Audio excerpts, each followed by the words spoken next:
सतगुरु की साजी निवाज जी, प्यारी साध संगत जी, प्यार और सत्कार से कहना धन निरंकार जी।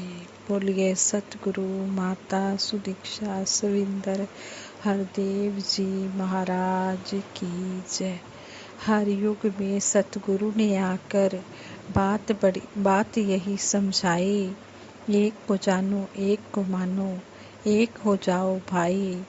गली गांव जाकर सतगुरु ने इस सच का प्रचार किया, दिए अनेकों कष्ट किसी ने उसका भी उद्धार किया। धीरे धीरे बड़े जिज्ञासु रमे राम की दी जानकारी, अंग संग जान के निरंकार को बनते गए सभी निरंकारी।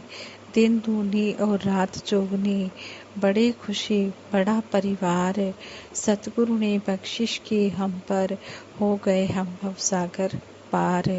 हम सतगुरु का हर पल शुक्राना करते हैं। सतगुरु की कृपा से ही हम भवसागर से पार हो रहे हैं। सतगुरु माता जी निरंकारी, राजपिता जी निरंकार, साथ संगत माँ का दासी बारंबार शुक्राना करती है, जिनकी अपार कृपा से हमें ये सुनहरी अवसर मिलता है सेवा सिमरन सत्संग करने का।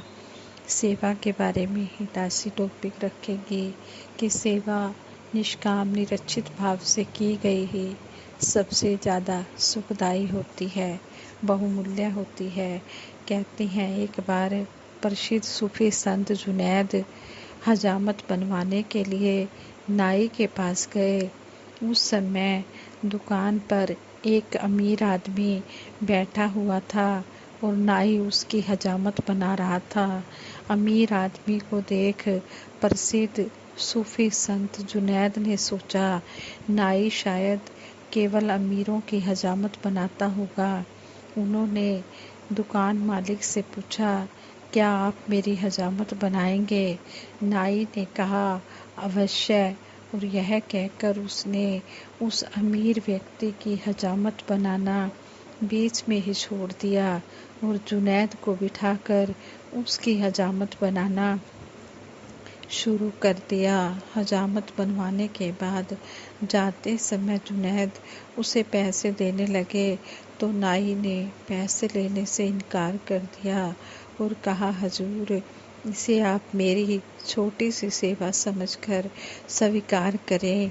और वह फिर पहले वाले ग्राहक की हजामत बनाने लगा। जाते समय संत ने मन में निश्चय किया, उन्हें अब जो भी वस्तु सबसे पहले दान में मिलेगी वह उसे नाई को भेंट करेंगे। संत आगे बढ़े तो उन्हें एक सज्जन मिला, जिसने उन्हें अशर्फियों से भरी एक पोटली भेंट की। जुनैद ने थैली हाथ में ली और वे नाई के पास पहुँचे। उन्होंने नाई से कहा, लो, मेरी ओर से यह थैली रख लो। जुनैद की बात सुनकर नाई कुछ नाराजगी भरे स्वर में बोला, मैंने सेवा समझकर जो काम किया था उसे मैंने ये सौदेबाजी नहीं की है। मैंने निष्काम निरक्षित भाव से ये छोटी सी सेवा की है। आप मेरी इस सेवा को स्वीकार करें, इसे इस तरह व्यापार में न लाएं। संत को अपनी गलती का एहसास हुआ और उन्होंने नाई से माफ़ी मांगी।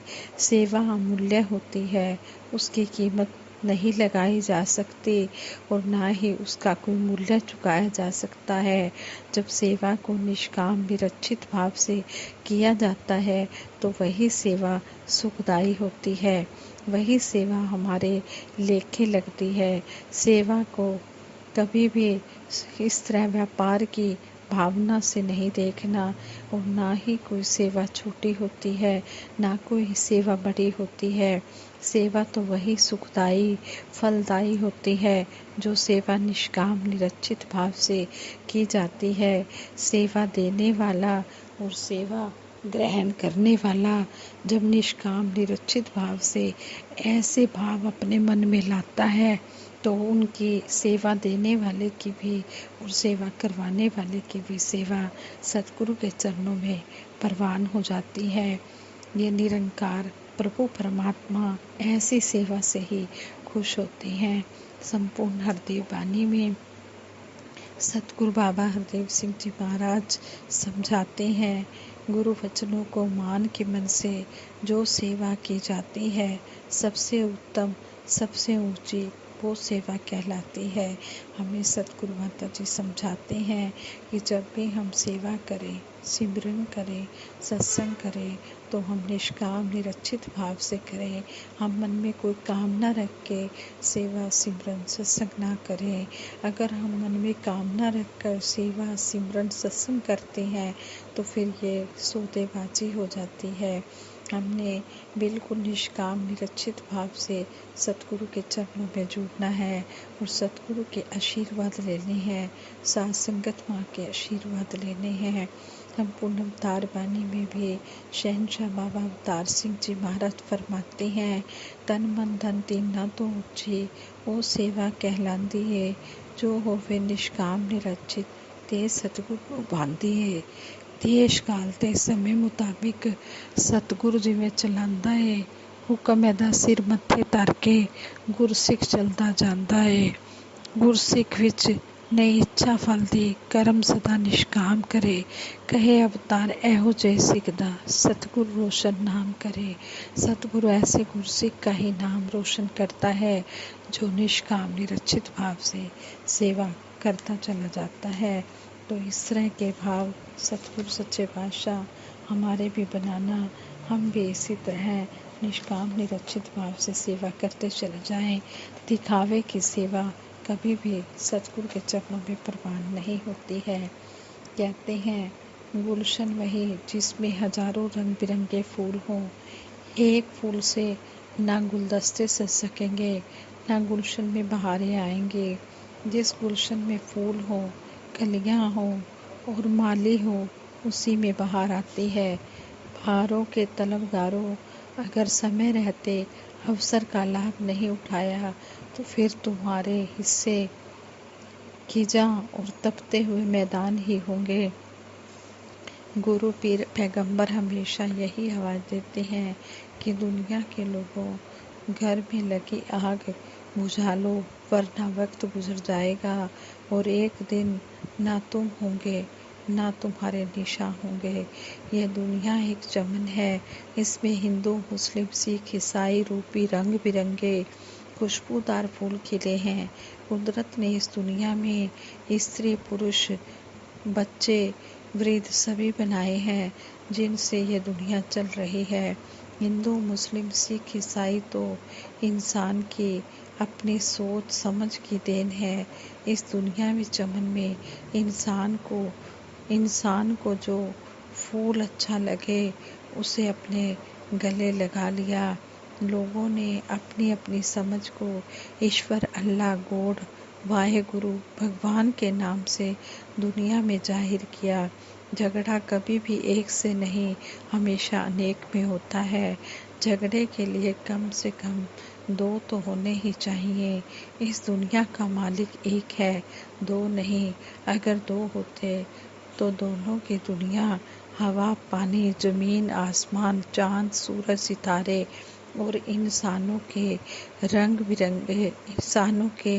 रंग रूप अलग अलग होते। इस दुनिया को अच्छा रास्ता दिखाने के लिए निरंकार ने कितने ही पैगंबर और अवतार भेजे जो इंसान को इंसानियत का सही मतलब समझा कर वापस चले गए। किसी भी पैगंबर पीर वली अवतार ने कभी किसी का बुरा नहीं चाहा, सभी ने सच्ची इंसानियत का पाठ पढ़ाया है। वक़्त के रहबर संपूर्ण मानवता को प्रेम और सद्भाव का संदेश देकर मानव मात्र का कल्याण कर रहे हैं, सुखमय जीवन जीने का सही ढंग सिखा रहे हैं। संत कहते हैं फूलों की डाली पर कांटे भी होते हैं, परंतु संत कांटों से बचकर फूल ही चुनते हैं। मानव को फूलों से यह सीख लेनी चाहिए कि फूल अपनी टहनी से टूटकर भी दूसरों के घरों को सजाते हैं। अपने लिए तो सभी जी रहे हैं, आनंद तो तब है जब कोई दूसरों की भावनाओं को समझे, उनका सम्मान करे, उनके लिए कुछ अच्छा करे। एक विचारक ने कहा है, यदि हम दूसरों की मदद के लिए छोटी सी चीज़ भी करते हैं तो वह दूसरों के दिल में बड़ी जगह बनाने में मददगार साबित होती है। सतगुरु बाबा हरदेव सिंह जी महाराज कहते हैं, प्यार सजाता है गुलशन को, नफरत वीरान करे। संसार में रंग बिरंगे फूल खिले हैं, परंतु सब बिखरे पड़े हैं। हम उन्हें मिलाकर गुलदस्ता बना लेते हैं या एक धागे में पिरोकर माला बना लेते हैं तो फूलों की भी शोभा बढ़ जाती है और उसके द्वारा दूसरों का भी सत्कार हो पाता है। इसी प्रकार इस संसार में भी अनेक जाति, धर्म, वर्ण, रंग, नस्ल के लोग रहते हैं। प्रत्येक मानव की बोली, भाषा, रहन सहन चाहे अलग हो, है तो सभी मानव ही। जिस प्रकार संसार में अनेक छोटी बड़ी नदियां बह रही हैं, परंतु जब वे समुंदर में मिल जाती हैं तो समुंदर उनका रंग रूप गुण धर्म ना देखकर उन्हें अपने में समाहित कर लेता है। संसार में मानव ने अनेक देवी देवताओं की पूजा की, कहते हैं कि रूढ़ियों परंपराओं को मानते रहे, चाहे उसका लाभ हो या नुकसान, इसका कुछ पता नहीं, और पूजा तो करते रहे, परंतु उन्हें ये भी मालूम नहीं रहा कि जिसकी पूजा कर रहे हैं वे सभी इस निरंकार प्रभु के ही अंदर हैं।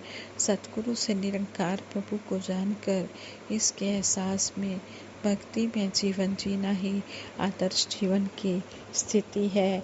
तो इस तरह सतगुरु हमें पल पल पर यही समझा रहे हैं कि हमने प्यार को महत्व देना है, हमने कभी किसी से नफरत नहीं करनी है। हम सब एक ही परमपिता परमात्मा की संतान है, हमारा पिता एक ही है, हम सब इसकी संतान हैं। हमने सभी का आदर सत्कार करते चले जाना है। जब एक परिवार में सारे भाई बहन बड़ी खुशी से रहते हैं तो माता पिता का दिल बहुत खुश हो जाता है। इसी प्रकार जब हम सभी मिलजुल कर सारा संसार को अपना परिवार मानते हैं और सभी के साथ प्यार से रहते हैं तो ये सतगुरु निरंकार बहुत खुश होता है। फिर ये यही कहता है कि इनको ज्ञान की समझ आ गई है, तो हमने ज्ञान को ज्ञान की दृष्टि से समझकर अपने जीवन को सुखी करना है, अपना लोक सुखी परलोक सुहेला करना है और औरों को भी प्रेरणा देकर इस सेवा सिमरन सत्संग के साथ जोड़ना है। उदासी से विचार करते बहुत सी गलतियां हुई होंगी, उन गलतियों के लिए आप जी क्षमा करें। सबके सुखों की कामना करते हुए दासी सिमरन कराएगी। सभी ने मिलकर इस सिमरन में साथ देना है।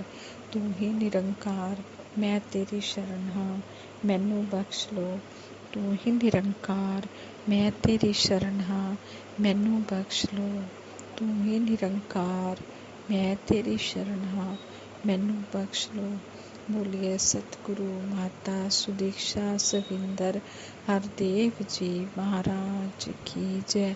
निरंकारी राजमाता गुरुवचन अवतार की जय। आज संगत जी प्रेम से कहना धन निरंकार जी।